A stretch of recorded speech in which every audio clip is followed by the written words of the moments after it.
Chapter 8. Ghastly. Stephanie went to bed as soon as she got home, and woke up a few minutes past 2 in the afternoon. She padded to the bathroom and showered, her body aching as she stood under the spray. Her knees were scraped and cut from when she'd been dragged along the road. Her skin was mottled with deep bruises, her neck was stiff. She turned off the water and stepped out of the shower, dried herself off and pulled on fresh jeans and a t-shirt. Barefoot, she took her old clothes downstairs and threw them in the washing machine, added the powder and turned it on. It was only after she'd had something to eat that she allowed herself to think about the previous night. Well, she said to herself, so that happened.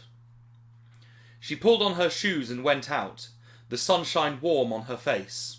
At the end of her street she passed the old pier and started towards Main Street. Normality. Kids playing football, riding bikes and laughing. Dogs running about, tails wagging. Neighbours talking to neighbours, and the world being as she'd always thought it was. No living skeletons. No magic. No men trying to kill her. A crazy laugh escaped her lips when she reflected on how much her life had changed in the space of a day. She had gone from being a perfectly ordinary girl in a perfectly ordinary world to becoming a target for water-soluble weirdos and a partner for a skeleton detective out to solve her uncle's murder. Stephanie faltered. Her uncle's murder? Where had she got that from? Gordon had died of natural causes. The doctors had said so. She frowned. But these were doctors who lived in a world without walking, talking skeletons. But still, why assume he'd been murdered? What on earth had made her think that? There are items that cannot be taken, China had said. Possessions that cannot be stolen. In such a case, the owner must be dead before anyone else can take advantage of its powers. Her attacker, and whoever had sent him, wanted something. They wanted something badly enough to kill her to get it. And if they wanted it that badly, would they really have waited for her uncle to die of natural causes before they went looking for it? Stephanie felt cold. Gordon had been murdered. Someone had killed him and no one was doing anything about it.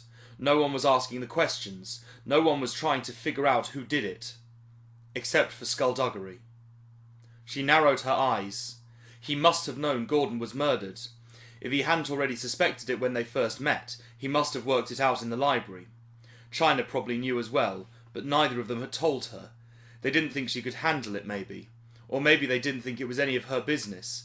It had to do with their world after all, not hers. But Gordon was still her uncle.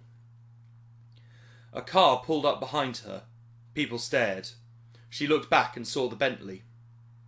The driver's side was still badly buckled from where the car had rammed it, and the windscreen was cracked. 3 of the windows were without glass, and the bonnet had a series of ugly dents running up its left side. The usual purr of the engine was replaced by a worrying rattle that cut out abruptly when the engine turned off. Skulduggery, in hat, scarf and sunglasses, went to get out, but the door wouldn't open. Oh boy, Stephanie muttered. She watched him lean away from the door and raise his knee, and then he kicked it open and got out, adjusting his coat as he walked over. Good afternoon, he said brightly. Wonderful weather we're having, isn't it?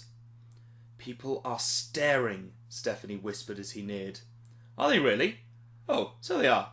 Good for them. So, are we ready to go? That depends, she answered, speaking softly and keeping a smile on her face. When were you going to tell me that my uncle was murdered? There was a slight hesitation. Ah, you worked that out then. Stephanie turned down a narrow lane between 2 buildings, moving away from the prying eyes of Haggard's gossip mongers. Skulduggery hesitated a moment, then caught up to her, walking fast. I had a very good reason for not telling you. I don't care.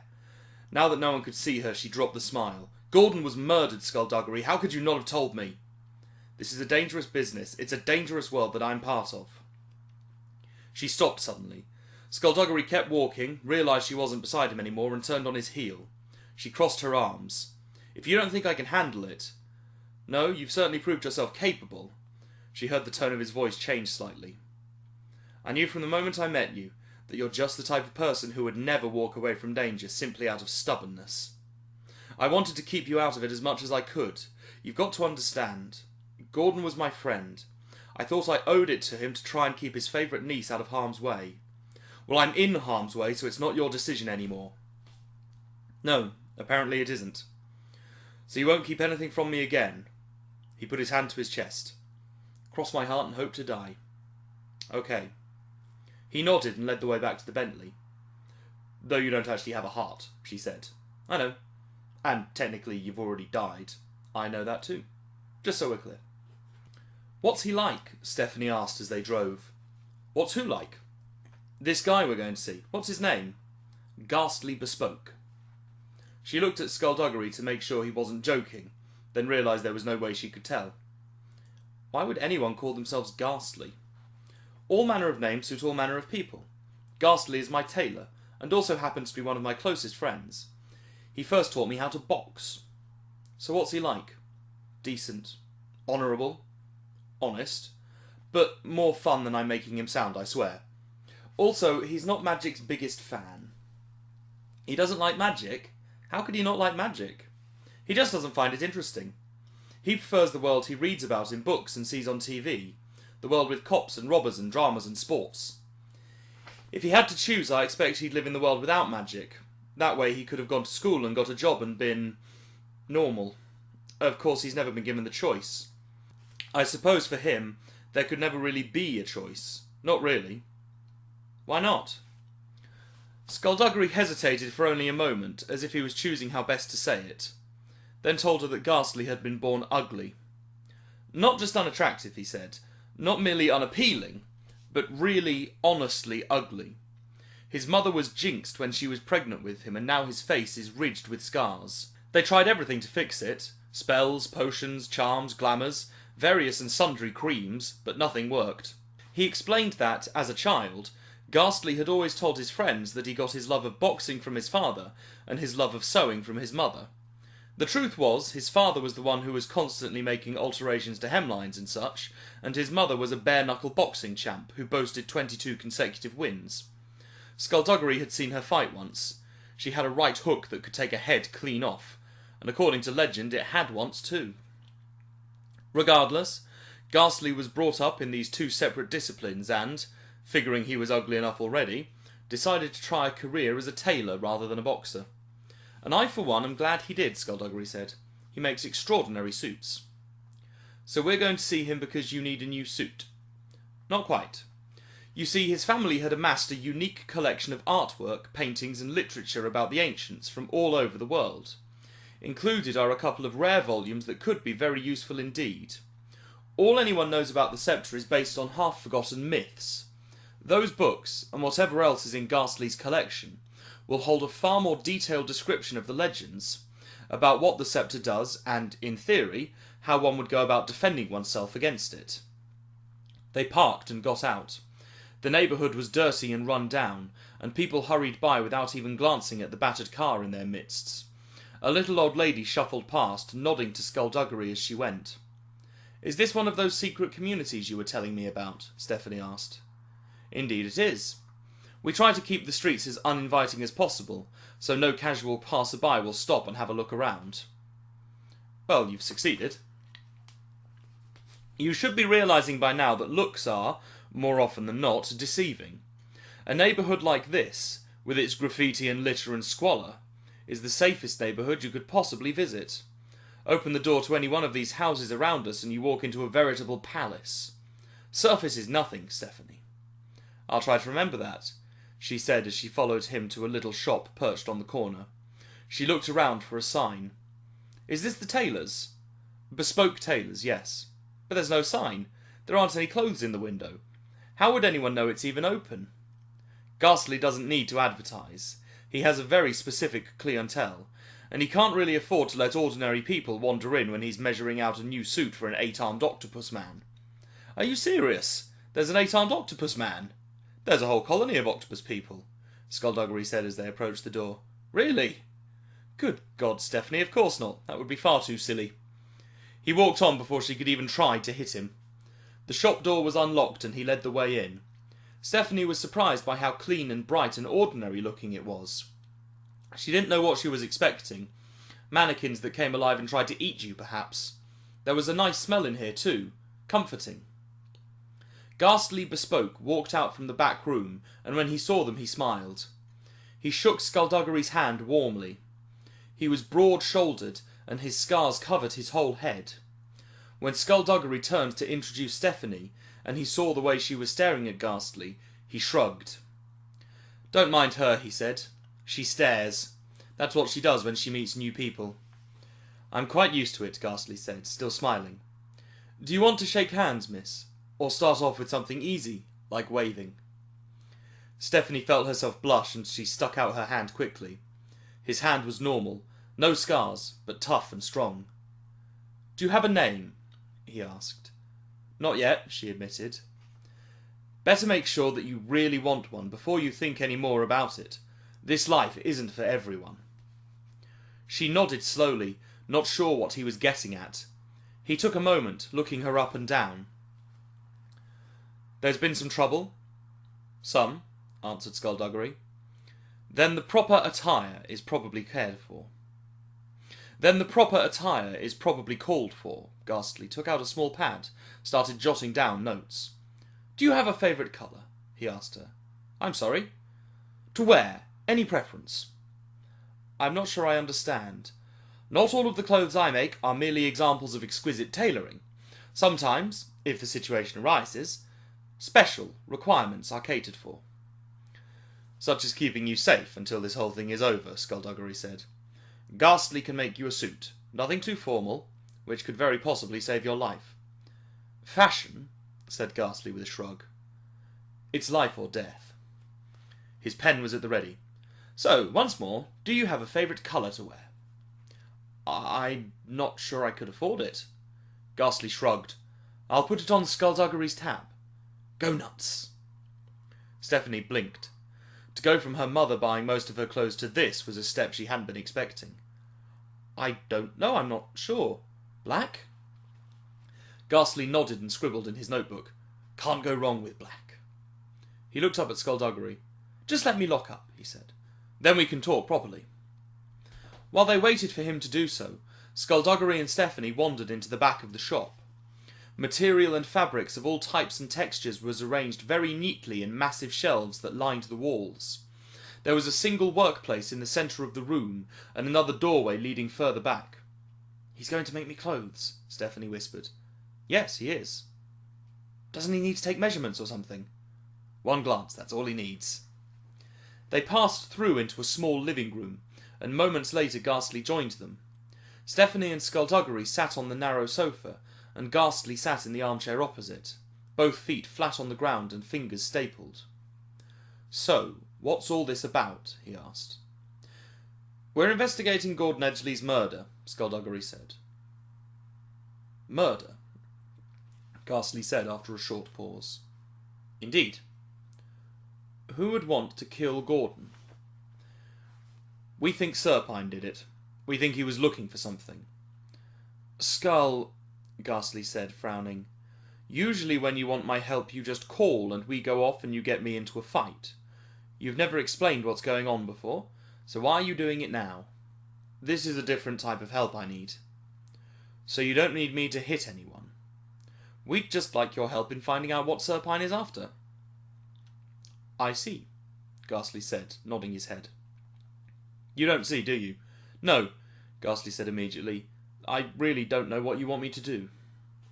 "We think Serpine is after the sceptre of the Ancients," Stephanie said, and she felt Skulduggery sink lower into the cushion beside her. "The what?" Ghastly said, his smile reappearing. "You're not serious, are you? Listen, I don't know what my dear friend here has been saying, but the sceptre isn't real. Serpine thinks it's real. We think that has something to do with my uncle's death." "I'm sorry for your loss," Ghastly said. "I really am. I respected Gordon. He knew there was magic in the world and he wasn't seduced by it. He just wanted to observe and to write about it. That takes a strength that I hope has been passed on to you." Stephanie didn't answer. Skulduggery didn't look at her. "But," Ghastly continued, "to say that his death has something to do with a legend that has been passed down from generation to generation and that has changed with each telling is just nonsense. He had a heart attack. He was mortal. He died. That's what mortals do. Let him have his death." I think my uncle knew where the sceptre is, or he had it and Serpine killed him, and now Serpine knows where it is and that's why he wants the key. What key? The key to get the sceptre, maybe. We're not sure. What we do know is that he tried to kill me twice to get it. Ghastly shook his head. This isn't your world. I'm a part of it now. You've just stepped into it. You've seen magic and sorcerers and a living skeleton, and I bet you're having great fun, but you haven't the slightest idea what's at stake. Skulduggery didn't say anything. Stephanie got to her feet. You know what, she said. For me this is an adventure. That's what you're saying, isn't it? Well, you're right. I do look at all this as a big adventure, and I'm fascinated and excited and thrilled by it all. I've seen amazing people do amazing things, and I've been amazed. Her eyes hardened. But don't you dare for 1 second think that this is just a game to me. My uncle left me a fortune. He left me everything I could ever want. He did all that for me, but he's dead now. So now I'm going to do something for him. I'm going to find out who killed him, and I'm going to do what I can to make sure they don't just walk away from it. He's got to have someone on his side. This is insane, Ghastly said, leaning forward in his chair. The sceptre's a fairy tale. I believe it exists. Of course you believe it exists. You've been dragged into a world where you think anything can happen, but that's not how it works. Your uncle involved himself in this, and if what you say is true, he got killed for it. Are you so eager to do the same? You're playing with fire. Everyone plays with fire around here. This hasn't gone the way I was expecting, Skulduggery said. There are rules for things like this, Ghastly said, ignoring her and speaking to Skulduggery. There's a reason we don't tell everyone we're out there. She is a prime example of why. Stephanie's anger flared, and she knew she couldn't talk now without her voice cracking and betraying her, so she dashed past Ghastly. She walked through the shop, unlocked the door, and walked out onto the street. She could feel the anger twisting in her insides, making her fingers curl. She hated not being treated as an equal. She hated being talked down to, and she hated the feeling of being protected. She didn't much like to be ignored, either. Skulduggery emerged from the shop a few minutes later, hat back on. He walked up to her as she leaned against the Bentley, arms crossed and staring at a crack in the pavement.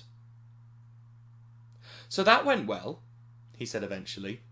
When she didn't answer, he nodded and said, Did I tell you how I first met Ghastly? I don't want to know. Ah, all right then. Silence drifted down like smog. It's not very interesting anyway, but it has pirates in it. I couldn't care less, Stephanie said. Is he going to help us or not? Well, he doesn't think it's a great idea to have you with me on this one. Oh, really? Stephanie responded bitterly. He seems to think I'm being irresponsible. And what do you think? I have been known to be irresponsible in the past. It's entirely plausible that it's happening again. Do you think I'm in danger? Oh, yes. Serpine still believes you are in possession of whatever key he's looking for.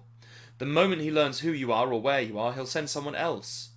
You're in, and I don't think I'm exaggerating here, especially grave danger. Then let's be absolutely clear on this, okay? I can't leave this. I can't go back to my dull, boring, ordinary life, even if I wanted to. I've seen too much. I'm involved here. It's my uncle who was murdered, it's my life that was in danger, and I'm not about to just walk away. That's all there is to it. Well, I'm convinced. So why are we standing around? My question exactly, Skulduggery said, unlocking the Bentley. They got in and the Bentley rattled to life at the turn of the key. Skulduggery checked the rear view, then the wing mirrors, then remembered that he didn't have any wing mirrors anymore, and pulled out onto the road. So we don't get to look at his family's collection? Stephanie asked as they drove. Ghastly is a good man, and a good friend, and precisely the kind of person you want on your side, but he is also one of the most stubborn people I know. In 4 days, once he has had time to think, he will change his mind, and he will quite happily let us see what we need to see. But until then, we don't have a hope.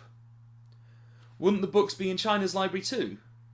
Skulduggery made a noise halfway between a laugh and a grunt. China has been after those books for years, but they're locked away where even she can't reach them. You know where they are? In the vault. In a vault. So what? Not a vault, the vault. It's a series of chambers housed beneath the Dublin Municipal Art Gallery, very well protected, where they don't take kindly to trespassers. Stephanie took a moment, then spoke. Ghastly will change his mind in 4 days. That's how long it usually takes, yes. But we don't have 4 days, do we? No, we don't. So you know what we have to do, right? Unfortunately, yes. We need to look at that collection. Skulduggery looked at her. I knew you'd be good at this. The moment I saw you, I knew you had an instinct for this job. So we break into the vault. He nodded reluctantly. We break into the vault. The Dublin Municipal Art Gallery was situated in one of the more affluent parts of the city. A gleaming triumph of steel and glass, it stood alone and proud, its lush gardens keeping the other buildings at a respectable distance.